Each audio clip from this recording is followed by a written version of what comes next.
transit and traffic, and it probably in fact starts with traffic.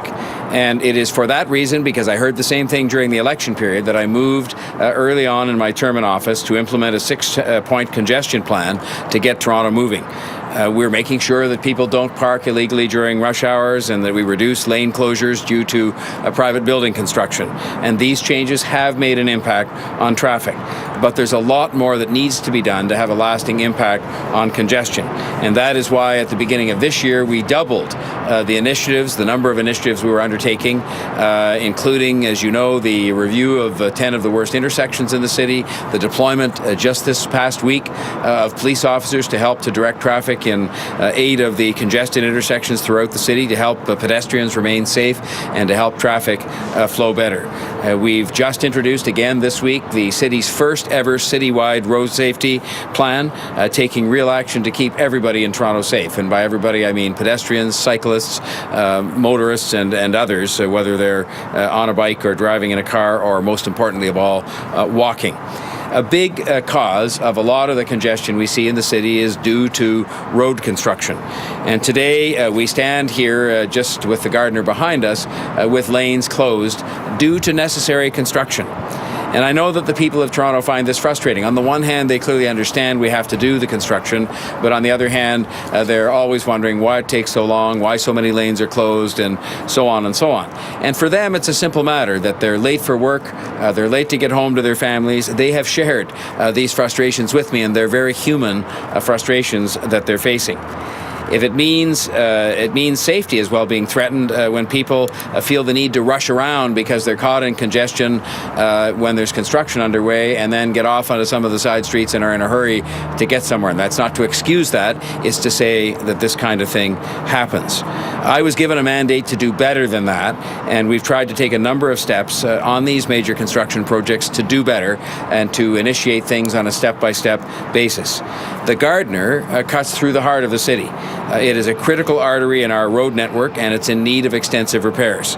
Repairs that, absent our intervention, would have had these lanes shut down until October of 2016. And that would have meant 4 more months of congestion, 4 more months of people being late to be with their families, 4 more months of lost productivity in the economy, 4 more months of environmental degradation because people are sitting in traffic jams.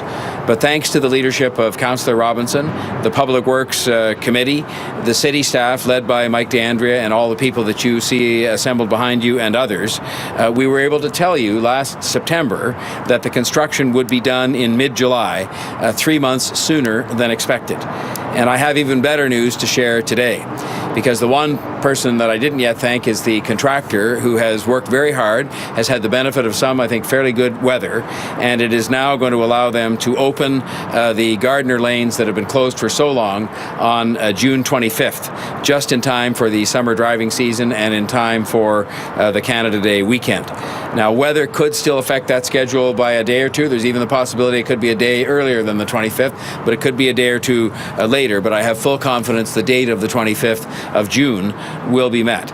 And once open next week, the Gardiner will be fully reopened 4 months sooner than initially planned. And of course, we were able to do this by extending work hours and increasing crews and equipment resources.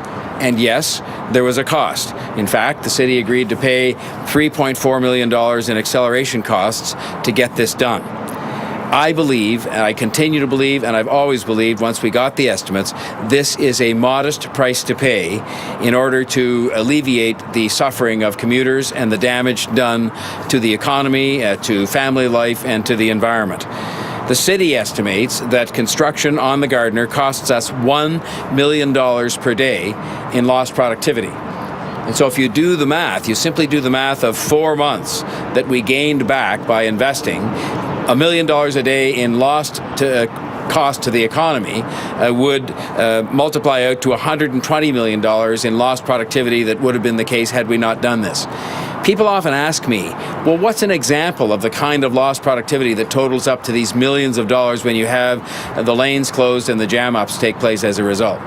And the examples are as simple as a salesperson who is sitting in their car, not able to make a sales call, not able to show people their product and sit in front of them, and losing sales calls because of the fact that they're in traffic jams.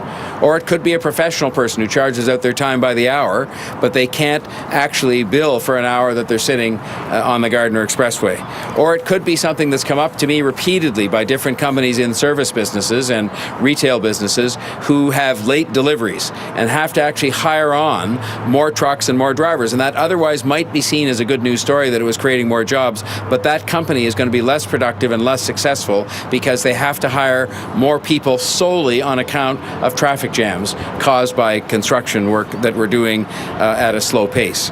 And so what I believe what we're doing here is making an investment that is going to speed up these projects for residents and for businesses and for families and for the environment and for those drivers.